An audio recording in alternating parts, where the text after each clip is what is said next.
Hi everyone, welcome to Films to Fashion and this is Kavi's Motivation. So இன்றைக்கி நான் எதை பற்றி பேச வந்திருக்கேன் அப்படின்னாக்கா இன்செக்யூரிட்டி. அது என்னங்க அது இன்செக்யூரிட்டி அப்படின்றது? ஸோ ஃபஸ்ட்டு நான் என் லைஃப்பில் என்ன நடந்தது அப்படின்றத நான் சொல்லிடுறேன்.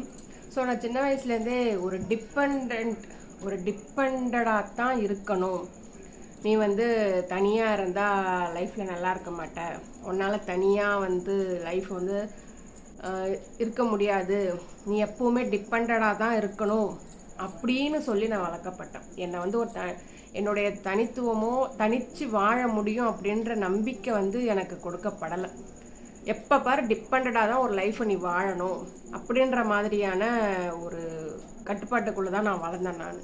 ஸோ இது என்னாச்சு அப்படின்னாக்கா, மேரேஜுக்கு அப்புறமேலுக்கு அந்த டிபெண்டட் அப்படின்றது எனக்கு ரொம்ப என்ன சொல்கிறது,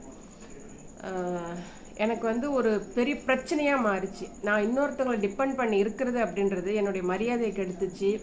எனக்கு சரியான ரெஸ்பான்ஸ் கொடுக்கல, சரியான ரெஸ்பெக்ட் இல்லாமல் போச்சு. ஸோ அதனால் எனக்கு அந்த லைஃப் எதிர்த்து நிற்க ட்ரை பண்ண முடியல.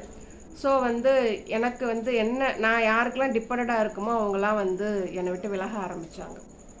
ஸோ அந்த டிபெண்டட் எனக்கு கிடைக்காம போகுது. ஸோ நான் என்ன நினச்சிட்டேன், ஏன்னா நான் எப்படி வளர்க்கப்பட்டேன் அப்படின்னாக்கா, இந்த மாதிரி டிபெண்டடாக இருந்தால் மட்டும்தான் உனக்கு உன்னை விரும்புவாங்க, உனக்கு மரியாதை கிடைக்கும், உனக்கு ஒரு வேல்யூ இருக்கும், நீ தனியாக இருந்தனா உன்னால் வாழ முடியாது அப்படின்னே சொல்லி வளர்க்கப்பட்டதுனால அந்த எனக்கு இருந்த சப்போர்ட் இல்லாமல் போனதுனால நான் சூசைட் அட்டம் ட்ரை பண்ணேன். ஸோ அதுக்கப்புறம் லைஃப் இல்லை அப்படின்ற மாதிரி தான் சூசைட் அட்டம் நான் ட்ரை பண்ணேன். பட் அதுக்கப்புறமேலுக்கு தான் எனக்கு தெரிஞ்சுது, நம்ம யாரையும் டிபெண்ட் பண்ணியிருக்க வேண்டிய அவசியமே கிடையாது. நம்மளுடைய மதிப்பை நாம் உணர்றதுக்கு இன்னொருத்தர் நமக்கு லைஃப்பில் நமக்கு அன்பு கொடுக்கணும், நமக்கு சப்போர்ட் பண்ணணும் அப்படின்ற அவசியம் இல்லை அப்படின்றத அந்த ஹாஸ்பிட்டலில் இருந்த அந்த 6 மாதம் எனக்கு உணர்த்துச்சு. ஸோ அதுக்கப்புறம் என்ன பண்ணேன் அப்படின்னாக்க, நான் இண்டிபெண்ட்டாக இருக்கிறதுக்கு என்னென்னலாம் முயற்சி எடுக்கணும், தனியாக வாழ பழகிக்கணும் அப்படின்னு கடுமையான போராட்டம் அவ்வளோவையும் தாண்டி வந்து தான் இப்போ உங்கள் முன்னாடி நான் பேசிகிட்டு இருக்கிறேன். ஸோ நீங்கள் டிபெண்டடாக இருந்தீங்க அப்படின்னாக்கா தயவு செஞ்சு அந்த நினப்பை விட்டுருங்க. இன்னொருத்தர் தான் உங்கள் வேல்யூ முடிவு பண்ணணும், அவர் நம்மளை விரும்பினாத்தான் நமக்கு மரியாதை, அவங்க நம்மளை மதித்தாதான் நமக்கு மரியாதை அப்படின்னு ஏதாவது நினப்பு உங்களுக்குள்ளே இருந்ததுன்னா தயவு செஞ்சு விட்டுருங்க. ஸோ அந்த இன்செக்யூரிட்டியை தயவு செஞ்சு உங்கள்கிட்டருந்து விட்டுருங்க.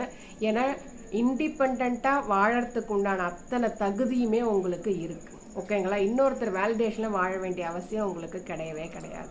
So try to independent life. Okay, try பண்ணி பாருங்கள். All the best.